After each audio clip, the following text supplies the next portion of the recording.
ระเบียบของการโยรูปผลิตภัณฑ์របស់យើងដែលធម្មតាបែបនេះឲ្យទៅជាបែបនេះជាមួយនឹង AI មុននឹងចូលទៅដល់វិធីក្នុងការធ្វើបងប្អូនអរគ្នាកុំភ្លេចជួយ like share និងជួយ subscribe YouTube ខ្ញុំម្នាក់មួយផងដើម្បីទទួលបានវីដេអូថ្មីៗបន្តទៀតចុះវិធីក្នុងការដែលយើងធ្វើរូបភាពផលិតផលរបស់យើងដែលធម្មតា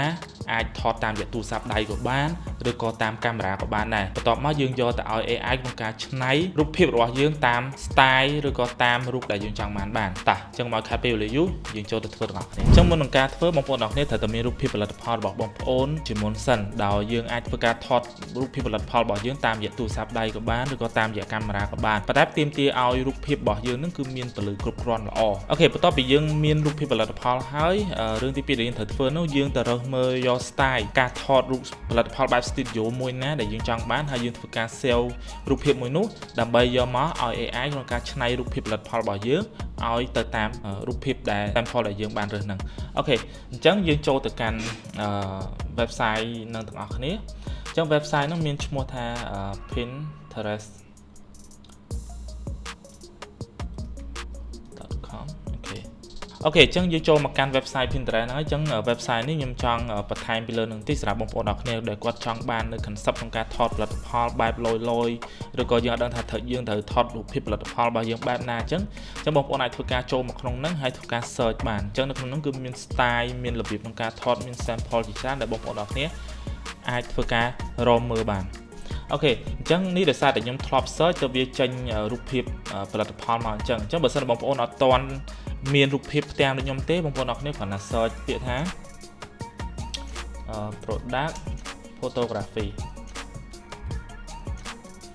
ហើយយើងដាក់ idea មកអូខេនេះគឺជារូបភាពផលិតផលដែល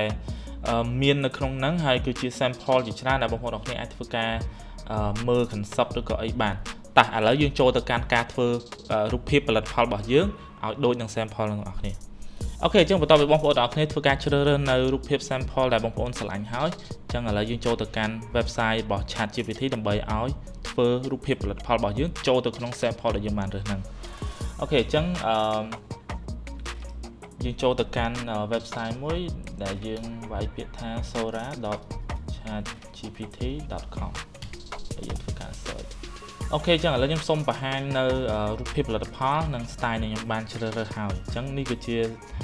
sample ដែលខ្ញុំស្រឡាញ់ហើយខ្ញុំចង់ឲ្យផលិតផលរបស់ខ្ញុំចូលទៅក្នុង sample មួយហ្នឹងអូខេអញ្ចឹងនេះគឺជាផលិតផលរបស់ខ្ញុំតោះអញ្ចឹងឥឡូវយើងចូលទៅធ្វើទាំងអស់គ្នាអញ្ចឹងពេលដែលយើងចូលមកក្នុង website sora.gpt.com ហ្នឹងហើយចាំបងប្អូនអរគ្នាធ្វើការចុចសញ្ញាបូកកន្លែងនេះ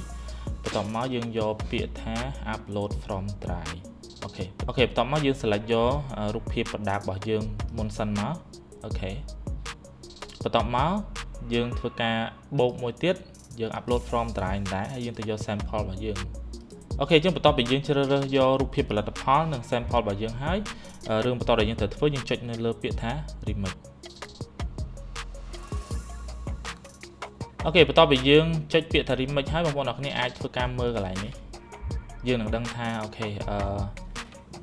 AI វាកំពុងតែធ្វើការឲ្យយើងហើយអូខេអញ្ចឹងរយៈពេលក្នុងការដែល AI ក្នុងការផលិតរូបភាពផលិតផលមួយនឹងឲ្យយើងអាចចំណាយពេលខ្ទង់រយៈពេល1នាទីទៅ2នាទីអញ្ចឹងទៅអូខេអញ្ចឹងបន្ទាប់មកបងប្អូនទាំងអស់គ្នានឹងឃើញកន្លែងនេះ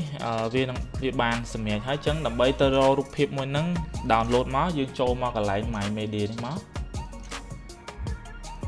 អូខេអញ្ចឹងនេះគឺជាលទ្ធផលសម្រាប់របស់ AI ក្នុងការយករូបភាពផលិតផលរបស់យើងទៅដាក់ចូលជាមួយនៅក្នុង sample អរគុណច្រើនសម្រាប់ការតាមដានទស្សនារបស់បងប្អូនអរគ្នាអញ្ចឹងបើពេញចិត្តជាមួយនឹងវីដេអូមួយនេះកុំភ្លេចជួយ like និង share ម្នាក់មួយផងហើយកុំភ្លេចជួយ follow ដើម្បីទទួលបាននៅវីដេអូថ្មីៗបន្តទៀតអរគុណច្រើនជួបគ្នានៅវីដេអូក្រោយបាយបា